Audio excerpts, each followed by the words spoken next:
우리나라 사람들이 가장 많이 사용하는 외래어 가운데 1위.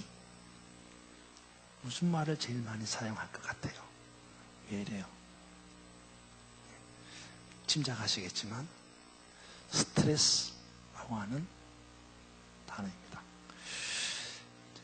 그러고 보니까 진짜 너나 할 것 없이 하여튼 뭐 말만 하면 스트레스 받아. 뭐 이래요. 진짜 스트레스 때문에 죽겠어. 뭐 이런 이야기. 그래서 사람들마다 스트레스라는 말을 입에 달고 사는 것 같습니다. 이 스트레스라는 말은 원래 19세기에 물리학 용어로 사용되어진 말입니다. 이 스트레스라는 말의 뜻이 뭐냐 그러면 라틴어로 스트링어라는 단어인데, 이 스트링어라고 하는 라틴어의 뜻이 뭐냐 하면 팽팽하게 조이다, 그런 뜻이에요. 근데 이게 20세기에 들어와서 이 의학계에서 이 스트레스라는 용어를 사용하게 되었습니다. 그래서 우리가 보편적으로 말하는 이 스트레스라는 말은 이 물리학적 용어이기보다는 의학적 용어라는 것입니다. 그래서 우리가 아는 이 의학적 이 용어인 스트레스라고 하는 단어는 어떤 뜻이 있느냐면요, 이런 뜻이 있어요. 정신적 혹은 육체적으로 균형과 안정을 깨뜨리려고 하는 어떤 자극이 있지 않습니까? 자극, 그죠? 그러니까 내가 몸이 안정을 하고 또 균형을 맞추는 이런 몸이 있는데, 이 몸에 어떤 자극이 와가지고 이 균형과 안정을 깨뜨리는 거예요. 그런데 그 깨뜨리려고 하는 그 자극에 대해서 본래의 안정 상태를 유지하려고 저항하는 힘이 스트레스예요. 이해가 되세요? 그러니까 우리가 막 스트레스 받는다 그러는데 그 뜻은 제대로 알고 이야기해야 된다 이 말이에요. 그러니까 보통의 사람들은 안정적이에요. 정상적이다 이 말이에요. 그런데 이 안정적이고 균형적인 이 정상 상태를 깨뜨리는 자극이 들어오는 거잖아요. 예. 스트레스 요인이다 말입니다. 이게 자극이 들어오면 그 자극 때문에 내 안정과 균형이 깨어지는데, 깨어지지 않도록 저항하는 힘이 스트레스예요. 무슨 말인지 알아요? 이러한 스트레스의 요인이 뭐냐? 그 중에 가장 많은 스트레스 요인을 의학적에 보면요, 물리적인 요인도 있고요, 생리학적인 요인도 있고요, 사회학적 요인도 있고요, 이런 몇 가지 요인들이 있습니다. 개인적인 요건도 있고. 근데 많은 스트레스 요인 가운데 한 가지가 뭐냐? 근심이라는 거예요. 근심. 그래서 성경 잠언 17장 22절에 보면 이런 말씀이 나와요. 마음의 즐거움은 양약이 되는데 심령의 근심은 우리의 뼈를 마르게 한다. 그런 말이 있어요. 그러니까 우리가 보편적으로 하는 이 근심이라는 것은 스트레스를 유발시키게 되고, 그래서 우리의 뼈를 마르게 하고 우리의 심령을 상하게 하고 우리의 영혼을 피폐하게 만든다는 겁니다. 그래서 마침내 이 근심으로 인한 스트레스로 사람들이 무너진다는 거예요. 그렇기 때문에 우리 믿는 사람들은요, 근심이 있어서도 안 되고 근심을 해서도 안 된다 이 말이에요. 아멘은 안 할까? 근심 많이 하십시오 그러면. 특별히 여러분, 전지전능하신 하나님의 주권과 섭리와 보호하심을 믿는다고 하는 우리 신앙인들 여러분들은 그 믿음으로 인하여서 하나님을 의지하기 때문에 이 무익한 세상의 근심을 떨쳐버려야 한다 그 말이에요. 여러분, 하나님의 섭리를 믿습니까? 하나님의 계획을 믿습니까? 하나님의 보호하심, 인도하심을 믿습니까? 그 믿음으로 세상의 근심을 떨쳐버리는 여러분이 되기를 주님의 이름으로 축원합니다. 그러나 오늘 우리가 읽은 이 고린도후서 7장을 보니까 이와 반대되는 내용이 담겨져 있습니다. 그러니까 앞서 말씀드린 것처럼 우리가 떨쳐버려야 하는 근심이 있는가 하면 반대로 우리가 해야 하는 근심이 있다 그 말이에요. 우리가 해야만 하는 근심. 아니, 세상에 그런 근심이 있다니, 우리가 해야만 하는 근심이 있다니, 그런 생각이 듭니다. 그렇죠? 근심 자체가 스트레스의 요인이 되고, 그래서 우리의 뼈를 마르게 하고 우리의 심령을 상하게 하고 우리의 영혼과 육체를 피폐하게 만들어서 마침내 무너뜨리는 것이 근심이라고 한다면 그 근심을 떨쳐버려야 합니다. 이렇게 이야기했는데, 이제 와서 꼭 해야 할 것 중에 하나가 근심이다. 그러면 이게 뭐가 앞뒤가 안 맞는다, 이런 생각을 하게 되는 겁니다. 근데 하지만 성경은 분명하게 말합니다. 하나님을 사랑하는 자라면 반드시 해야 할 것이 있는데 그 가운데 하나가 근심이라는 거예요. 하나님을 사랑하는 사람은 반드시 근심해야 한다는 거예요. 자, 그러면 정리를 해보면 근심이라는 것이 두 가지 종류가 있어요. 그렇죠? 하나는 하지 말아야 될, 떨쳐버려야 될 근심이 있는가 하면, 하나는 해야 하는 근심이 있다, 이 말입니다. 우리가 버려야 할 근심이 있는가 하면 우리가 취해야 할 근심이 있다, 이 말입니다. 자, 그러면 버려야 할 근심은 뭐고 해야 할 근심은 어떤 것이냐? 우리가 버려야 할 근심은 세상의 근심이에요. 우리가 해야 될 근심은 하나님의 뜻대로 하는 근심이다, 이 말이에요. 그래서 오늘 설교의 제목이 두 가지 종류의 근심이 있는데, 하나는 세상의 근심, 세상적인 근심이고, 하나는 하나님의 뜻대로 하는 근심이다. 그래서 세상적인 근심은 버려야 하는 거고, 하나님의 뜻대로 하는 근심은 해야만, 선택이 아닙니다, 해야만 하는 근심이다, 이 말이에요. 그럼 이 두 가지 종류의 근심이 각각 어떤 차이가 있습니까? 먼저 이 두 가지 종류의 근심에는 의미적으로 차이가 있어요. 의미적으로. 자, 보세요. 하나님의 뜻대로 하는 근심이란 어떤 근심이냐? 하나님의 뜻대로 하는 근심은 이런 거예요. 그 의미가, 내가 한 행위가 하나님의 뜻에 벗어났다는 것을 깨닫고, 그게 뭐예요? 죄라는 걸 깨닫고, 내가 한 행동이 하나님의 뜻에 벗어났다는 것을 깨닫고, 다시 말해서 내가 한 행동이 하나님의 뜻에 비추어 보니까 뭐다? 죄다라는 것을 깨닫고, 그 다음에 그것에 대해서 진심으로 애통하고, 뭐하고? 애통하고, 그 다음에 회개하고, 뭐하고? 회개하고.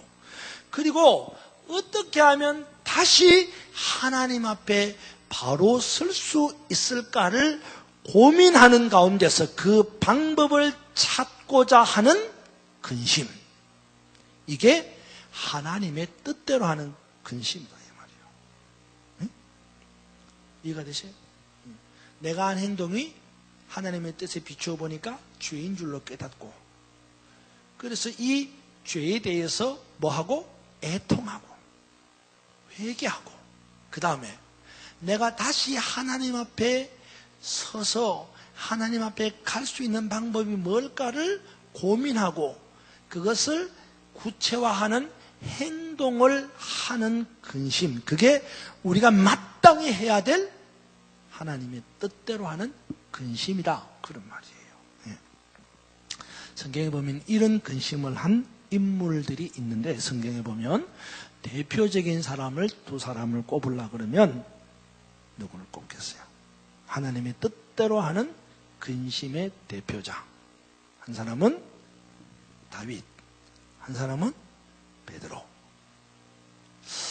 시편 51편에 보면 다윗이 눈물로 심상해졌도록 회개하며 기도한 내용이 나와요. 왜 그렇게 기도했어요? 왜 그렇게 했어요? 다윗이 자신의 신복인 우리아의 아내를 탐해가지고 그 아내를 자기의 성욕의 대상으로 삼고 간음죄를 짓습니다. 그죠? 그것도 모자라가지고 자기가 지은 이 죄를 합법화하기 위해서 이 우리아를 전쟁터로 내몰아가지고 죽게 만드는 살인 교사 죄를 짓습니다. 근데 나중에 이거를 나단 선지자가 와가지고 딱 지적하니까, 왜요? 내가 하나님의 뜻에 내가 하는 행동이 죄라는 것을 깨달았어요. 그리고 난 다음에 어떻게 해요? 시편 51편에 침상해졌도록 애통하고 회개하는 거예요. 그리고 하나님, 나 어떻게 했으면 좋겠습니까? 하나님 앞에 근심을 한 거예요. 이게 하나님 뜻대로 하는 근심이다. 마태복음 26장에 보면 베드로의 근심이 나와요. 베드로는 예수님이 십자가에 못 박혀 죽으시겠다는 이런 내용을 보고 또 실질적으로 그렇게 되기 위해서 붙잡히잖아요. 그리고 가야바의 법정에서 이렇게 재판을 받으실 때에 베드로는 어떻게 했어요? 예수님의 첫 번째 제자임에도 불구하고 나는 예수를 모른다. 몇 번이나? 3번이나 배신을 했어요. 배반을 한 거예요. 믿었던 베드로가 이렇게 배반할 줄을 누가 알겠어요? 그 베드로가 그런 배신을 때린 거예요. 배반을 한 거예요. 그랬는데, 그러고 지나가면 되는데, 꺾여 하고 닭이 오니까, 이게 딱 오는 거예요. 오버랩이 되는 거죠. 그래서, 내가 하나님 앞에 죄를 지었구나. 배신의 죄를 지었구나. 배반의 죄를 지었구나. 그리고는, 어떻게 해요? 회개하고, 눈물로, 그죠?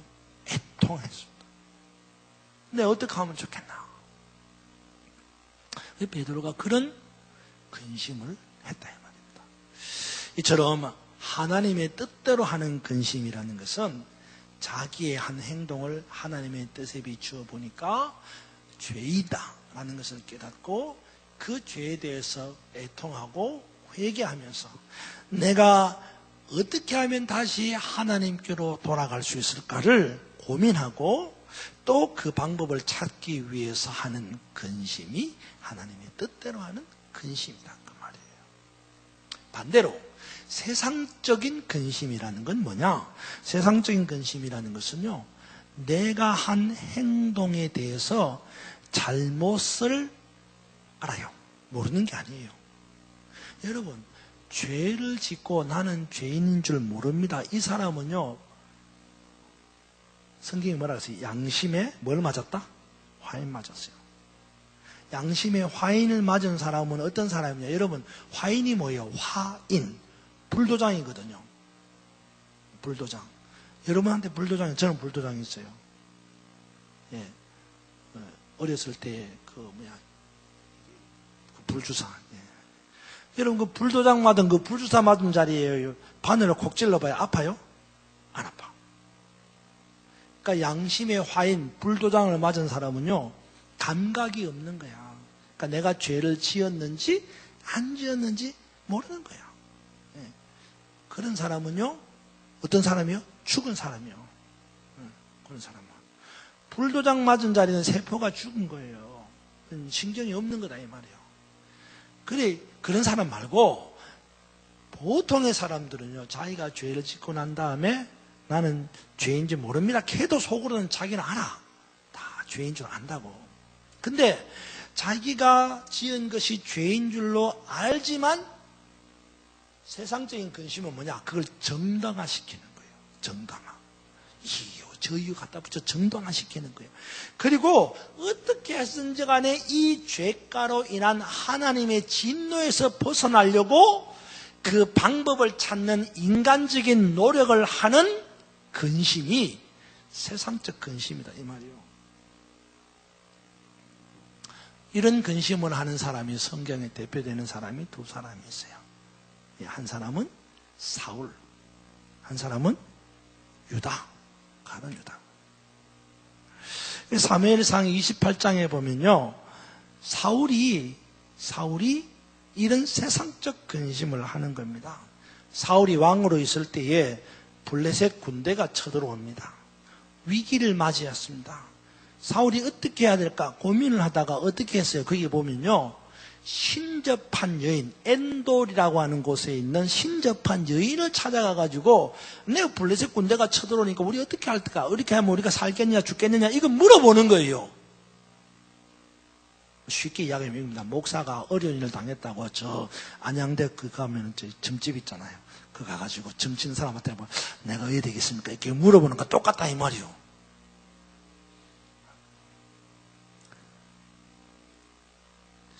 자신이 지은 죄에 대해서 이게 내가 잘못된 줄 알았어요. 그런데 그걸 정당화시키는 거예요. 그리고는 어떻게 했는지 하나님의 진노를 피하려고 발버둥 치면서 어떻게 하면 이걸 피해갈까 고민하는 거예요. 그런 흔적이 사무엘상 28장 사울에게서 보인다 이 말이에요. 마태복음 27장에 보면 가룟 유다 이야기가 나옵니다. 여러분 가룟 유다 잘 알잖아요. 예수님 팔아먹은 이 가룟 유다. 이 가룟 유다가 죄를 짓고 난 다음에 내가 했던 행동이 죄라는 걸 알아요 몰라요? 알았어. 그래서 그거를 정당화하기 위해서 선택을 하는 거예요. 고민하다가 선택해서 어떻게 해요? 죽어버린 거예요. 이런 행동들이 세상에서의 하는 근심이다라고 말하는 겁니다. 자해간 행동을 정당화시키고 어떻게 하나님의 진노에서 벗어나려고 인간적인 노력을 하는 것, 이게 세상적인 근심이다 이 말입니다.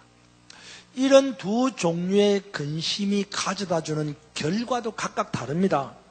하나님의 뜻대로 하는 근심의 결과는 뭘까요? 성경이 이렇게 말합니다. 후회할 것이 없고, 두 번째는 구원에 이르게 하는 근심이다 이렇게 말합니다. 반면에 세상적인 근심의 결과는 뭐냐? 후회를 하게 만들고 그 다음에 사망에 이르게 만든다 그렇게 말합니다. 여러분 10절 한번 보시기 바랍니다. 10절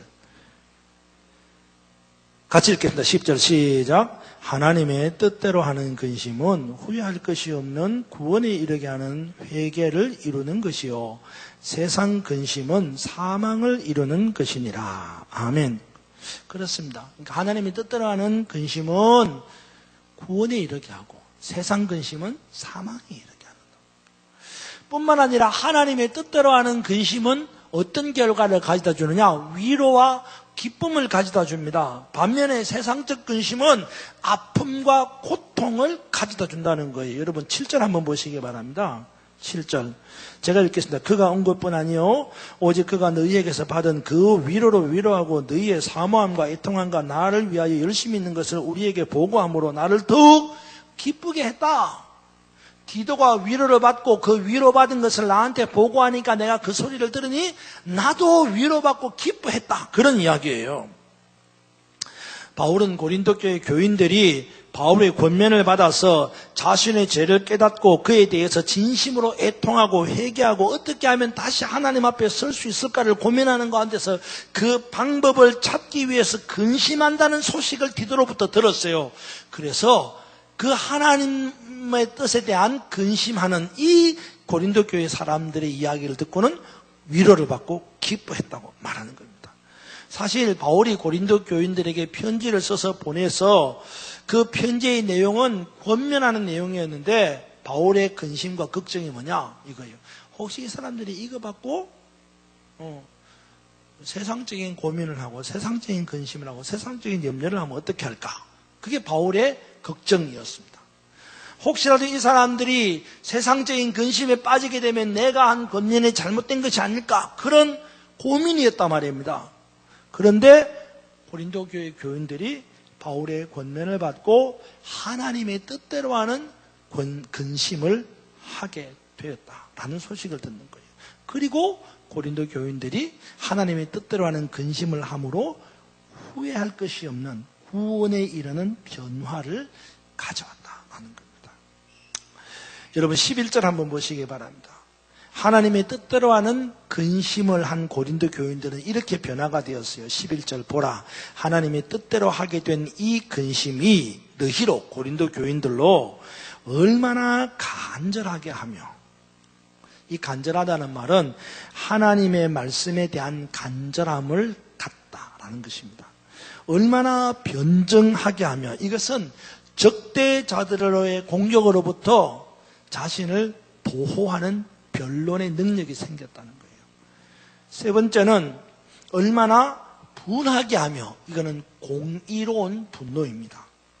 네 번째는 얼마나 두렵게 하며, 이것은 하나님의 심판에 대한 두려움을 알게 된 거예요.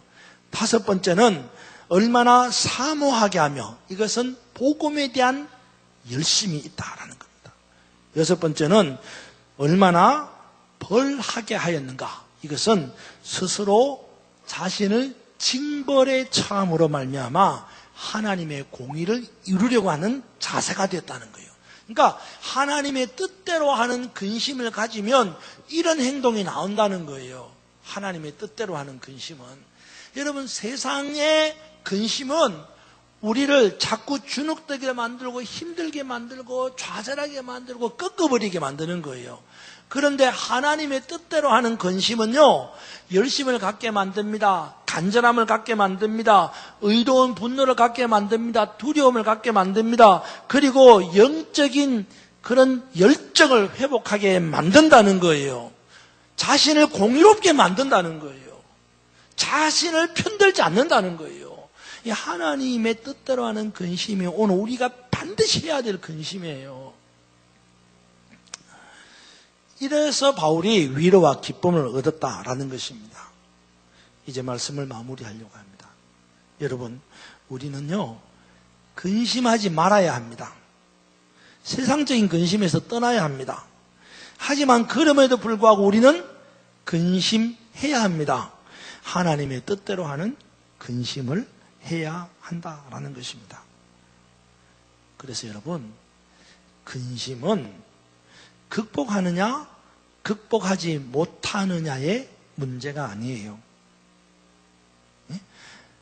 우린 다 근심 가지고 있어요. 다 근심을 가진 사람들이 우리가 하는 말이 근심을 극복해야 됩니다. 아니요, 근심은 극복의 문제가 아닙니다. 목사님은 근심을 잘 극복하고 우리는 근심을 잘 못 극복, 그게 아니에요. 근심은 극복하느냐, 극복하지 못하느냐의 문제가 아닙니다. 근심은 어떤 방법으로 대처하느냐의 문제예요. 근심에 대해서 세상적인 방법으로 대처하느냐, 하나님의 방법으로 대처하느냐, 그 문제다는 거예요. 응? 우리가 근심을 하지 않을 수가 없는데 그 근심에 대해서 어떤 방법으로 대처하느냐. 세상적인 방법으로 대처하느냐, 하나님의 방법으로 대처하느냐. 근심을 떨쳐버려야지만 근심을 떨쳐버릴 수 없지 않습니까, 우리가? 근심을 떨쳐버릴 수 없다면 근심에 대해서 우리가 어떻게 대처해야 하느냐라는 것입니다. 하나님의 방법으로, 아니면 세상의 방법으로. 어떻게 대처하느냐. 근심을 안고 사는 우리가 결정해야 할 부분이 바로 이거예요. 분명히 알아야 할 것은 근심에 대하여 세상적인 방법으로 대처하는 사람은 염려를 더 가중시키고 낙담이 더하게 되고 마침내 좌절에 빠지게 되고 하나님을 더 멀리하게 되고 자기 자신을 파괴하게 되고 마침내 신앙이 무너지고 멸망하게 되는 거예요. 우리 교회도 근심거리가 있죠. 예. 우리가 오늘 주보에 나왔지만 이제 3년 작정 헌금을 마치고 다시 헌당 헌금을 작정하자고 하는 겁니다. 우리는 그런 생각합니다. 야, 그 빚 언제 갚으려고? 내 죽을 때까지 헌금해도 빚 못 갚겠네. 그런 생각합니다. 그거는 무슨 생각이에요? 그건 세상적인 근심이에요. 그렇죠. 뭐 맞죠. 세상적인 근심이죠. 그 말이 틀렸다는 말 합니다. 그런 근심하는 사람은 그런 근심에 빠지는 거예요. 근데 오늘 우리의 근심은 그런 세상적인 방법으로 대처하는 근심이 아니라는 거예요. 우리가 하는 근심은 하나님의 방법으로 하는 근심이다. 이 말입니다. 하나님의 뜻대로 하는 근심입니다. 하나님이 우리에게 어떻게 행하실까를 기대하면서 그 방법을 찾아가는 근심이라는 거예요. 그런 근심을 우리가 한다면 마침내 근심의 담을 넘어가게 되는 은혜가 있다 이 말이에요. 사랑하는 여러분, 이 한 주간 하나님의 뜻대로 하는 근심의 믿음의 사람들이 되기를 주님의 이름으로